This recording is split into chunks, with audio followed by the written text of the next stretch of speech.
नमस्कार दोस्तों, हमारी आज की इस कहानी के नाम है आपत्ति। बहू, अब जाकर सो जाओ। आवाज़ सुनकर सुधा चौंक पड़ी। घूमकर देखा ससुर जी खड़े थे। उसे बड़े ही संकोच हुआ। अपने दुर्भाग्य पीड़ा को स्वयं जले पे दूसरे का जलने का क्या अधिकार है। सर नीचे की वो चुपचाप जाने लगी। चौधरी जी ने बुलाया। बहू सुनो। सुधा रुक गई। मैंने तुमसे बात पूछी थी, उसके लिए तुमने सोचा है? पिताजी नहीं, मुझसे ऐसा नहीं होगा। चिल्लाती हुई वो पागल की तरह अपने कमरे में चली गई और बिस्तर पकड़कर सिसक सिसक रोने लगी। पिता की इकलौती बेटी सुधा बचपन से लाड प्यार से भरी हुई थी। दुख का तो नाम उसने कभी सुना ही नहीं था। गुलाबी सी कोमल, चंपा से सुंदर मुख और बड़ा छाप छोटी मून की शादी में पिता ने लड़का योग्य था, पर चांद में काली रेखाएं मौजूद होती है। सब उन होते हुए भी एक बात अखरने वाली थी। वो फौज में काम करता था। रिश्तेदारों की आपत्ति, माँ ने भी घोर विरोध किया। बोली बेटी की इच्छा पूर्ण करने के नाम पे उसका सुख लूटना चाहते हैं, सुहाग लूटना चाहते हैं, पर बेटी की इच्छा के सामने आखिर माता पिता दोनों को झुकना पड़ा। अनिल से सुधा की शादी हो गई। बड़ी धूमधाम से शादी हुई। सभी ने बधाइयाँ दी। मंगल कामनाओं के वर्ष आनंद लाले की पूर्व छठा सभी सुधा की भाग्य सराहना करने लगे। सहेलिया ने कहा, अगले साल तेरे मुन्ने के लिए झूला लेकर आऊंगी। उसकी गुलाबी गाल शर्म से लाल हो गए थे। उसने कहा, धत छोटे सुधा रानी, दुर्गावती, लक्ष्मीबाई आदि वीरांगना की कहानी बड़ी अच्छी लगती थी। सोचती थी कितनी अच्छी थी वीरांगनाएं, देश के आन पे स्वयं मर मिटी। स्वयं उसने बंदूक चलाना, घोड़े पर चढ़ना, कार चलाना, साइकिल चलाना, तैरना आदि सीखा। माता पिता के अत्यंत प्यारे होने के कारण उसकी हर इच्छा पूर्ति तत्क्षण हो जाती थी। वो बहुत छोटी सी थी, तभी से कहती थी, बाबू मेरी शादी ऐसे दूल्हे से करना जो साहेब रखता हो और जो हवाई जहाज में बैठकर मुझे आसमान में घुमाए और बंदूक चलाकर शोर शलगू को मारे, और अगर हम लोगों के सामने कोई दुश्मन आ जाए तो उसे शिवाजी की तरह तलवार से मारकर घोड़े पर चढ़कर मुझे लेकर आ जाए।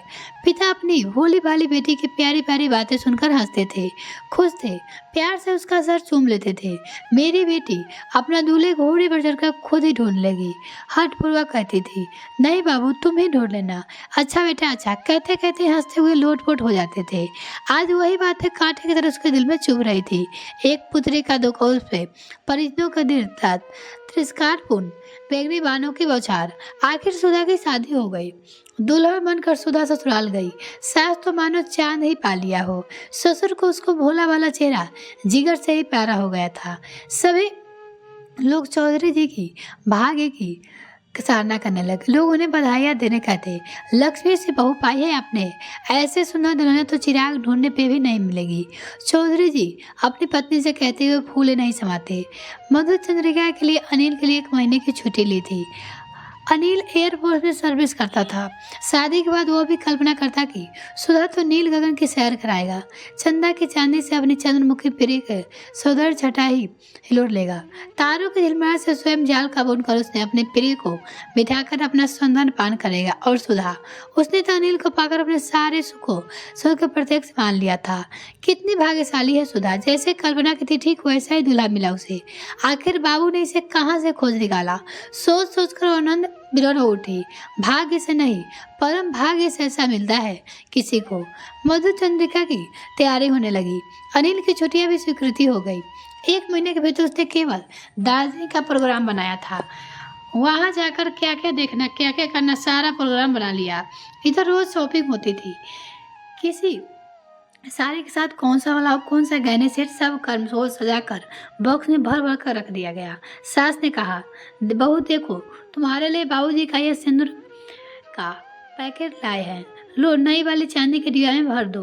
अरे आज तुमने सिंदूर बिंदी नहीं लगाई, एकदम भूल गई। अम्मा अभी लगा लेती हूँ, लाओ इसी से लगा देती हूँ। बड़ी पागल बहू है मेरी। पहले तो घर में एक ही पागल था, अब ना खाने की चिंता ना सोने की, अब और पगली मिल गई मुझे। अब दोनों को कौन संभालेगा। चौखट पार करते ही ससुर जी ने कहा, क्यों, एक तुम है एक मैं। दोनों हंस पड़े। देखो तो बिंदी लगाने के बाद मुंह कितना खिल गया। देख बहू, बक्से के इस किनारे पर डिबिया रखी हुई है। हाँ सुनो, एक बात ये, रुपये चुपके से अनिल को बिना बताए बक्से के नीचे रख लेना।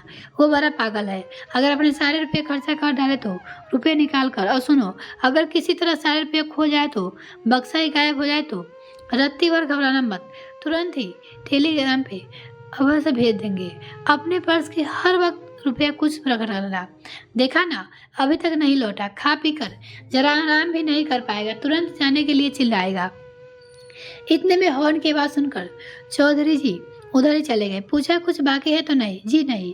अनिल पिता के साथ खाना खाने बैठा। पूछा सच सच बताओ कि आज खाना किसने बनाया? क्यों, हमारी बहू ने? झूठ, एकदम झूठ, हरदम खुद बनाकर अपने बहू का नाम बताएगी। मैं दूर से ही तरकारी का रंग देखकर और महक सुनकर समझ जाता हूँ कि खाना किसने बनाया। रहने दे, तूने समझ क्या रखा है हमारी बहू को? लाखों में एक है हमारी बहू। उसी से मैं दरवाजे पर जोर से नॉक हुआ। सबका ध्यान उधर चला गया। नौकर आकर बतलाया कि भैया जी का अर्जेंट टेलीग्राम पे आया है कि अनिल का गिलास के पानी के हाथ धोकर जाकर टेलीग्राम ले लिया। जाकर बैठे में बैठ गए। उसे लौटने में देर होते देखकर माँ वहां गई। पता चला शंकर का स्थिति की घोषणा कर दी है। युद्ध प्रारंभ हो गया, इस कारण उसकी छुट्टियां रद्द हो गई है। सैनिकों के लिए रसद पे जहाज जाना होगा। आज अभी इसी क्षण जाना है उसे। माँ की आंखें भर आई, पिता की दीर्घ श्वास ली और सुधा माता पिता की आज्ञा लेकर अनिल सुधा के पास गया। सुधा का करुण मुख देखकर क्षण भर विचलित हुआ, फिर तुरंत अपने को संभाल कर बोला, सुधा अधीर न हो, देश की स्वतंत्रता और अखंडता की रक्षा लिए जा रहा हूँ। यह तुम्हारे लिए गौरव की बात है। तुम्हारा स्नेह सहारा शुभकामनाएं हमारे साथ रहेगी। इसके आगे वो कुछ भी नहीं कर सका। जल्दी से निकलकर चला गया। सुधा पत्थर की तरह बरामदे में खड़ी होकर अनिल को देखने लगी। जल्दी उसकी आंखों में ओझल हो गया। सुधा की मुख निगाहें अस्त तरह बढ़ती पलकें बिछाकर आशा का आंचल पकड़कर पति मिलन की प्रतीक्षा करने लगी। जितने दिन बीतते गए सुधा अधीर होती गई। आशा की हल्की सी रश्मिन किरणें की आर में वो फिर से मंद शिखा की मधुर आशाओं के झाल बुनने लगी। आखिर एक दिन वो लौट आएगा। कितना अच्छा दिन होगा वो। अनिल उसे गले से लगाकर प्यार से कहेगा, सुधा हम लोग मधुर चंद्रिका के लिए चलेंगे। विधि की कैसी विडंबना थी। आशा की ये घूमल किरणें उससे छीन ली गई थी। उसका जीवन अंधकार पूर्ण हो गया था। समाचार मिला, अनिल जिस जहाज में लेकर गया था शत्रुओं ने उन्हें नष्ट कर दिया। उसमें कोई नहीं बचा। मासूम चेहरा, सिंदूर पर लिप्त शरीर आभूषण विहीन, अंत में सास ससुर ने देखा नहीं जाता। सास उसकी आंख बचाकर बिलख बिलख कर रोती। ससुर देख सांस लेते हुए करुणाएं भरते। आखिर बहुत हिम्मत करके पत्नी से राय लेकर अपनी इच्छा प्रकट की। बोले, बहू तुम्हारी खुद की शांति के लिए, हमारी शांति के लिए, अनिल की शांति के लिए मैं तुम्हारा हाथ किसी दूसरे का हाथ पे रखना चाहता हूँ। सुधा ने सुनकर कान बंद कर लिया। नहीं, मुझसे ऐसा नहीं होगा, नहीं होगा। चिल्लाते हुए पागलों की तरह अपने कमरे में चली गई और बिस्तर पकड़कर बिलख बिलख कर रोने लगी। कुछ दिन बाद सास ने फिर समझाया पर सुधा नहीं मानी। चौधरी जी इस भयंकर मानसिक अशांति के कारण सब ईसाई हो गए। हालत खराब होती गई। सुधा सब समझती पर दूसरी शादी किसी से और रे सोचकर सुधा शिहर उठती। पर ससुर की बहुत बुरी हालत देखकर वो अनिच्छा में राजी हो गई। बोली, पिताजी आप ठीक हो जाइए, फिर आप जैसा कहेंगे वैसा होगा। क्या कहा बहू तुमने? तुमने मेरी बात मान ली? खुशी से उनकी आंखें चमक उठी। बेटी अब ये अच्छा हो जाऊंगी, जरूर अच्छा हो जाऊंगी। शादी की तैयारी हो रही है, आज ही उसकी शादी है। सब लोग काम में व्यस्त है। सुधा सवेरे से आज खिड़की पकड़ कर खड़ी है, वहां से हिली नहीं। सहेलिया ने उसे सजा, फिर सारे गहने पहनाए, हाथ में मेहंदी लगाई। वहां जाकर फिर उस खिड़की के पास खड़ी हो गई। एक सहेली ने कहा, सुधा इधर तो आ, जोरे में फूल गुथना है। दूसरे ने कहा, अरे भाई उसे परेशान क्यों करती हो, वो अपने दूल्हों को देखने के लिए खड़ी है। दूल्हा दूल्हा कहाँ है दूल्हा? वो चिल्लाती हुई दौड़कर आगे बढ़ती, दीवार से धक्का खाकर गिर गई। सिर में गहरी चोट लगी, खून की धारा बहने लगी। वो चेतना खो बैठी। दिन ढला, रात हुई। इसी समय इसी संदेह बोली, रवि की घूमे लोती रंगवानी किरने की रोशनी अपने पद पर कर अनिल चला गया था।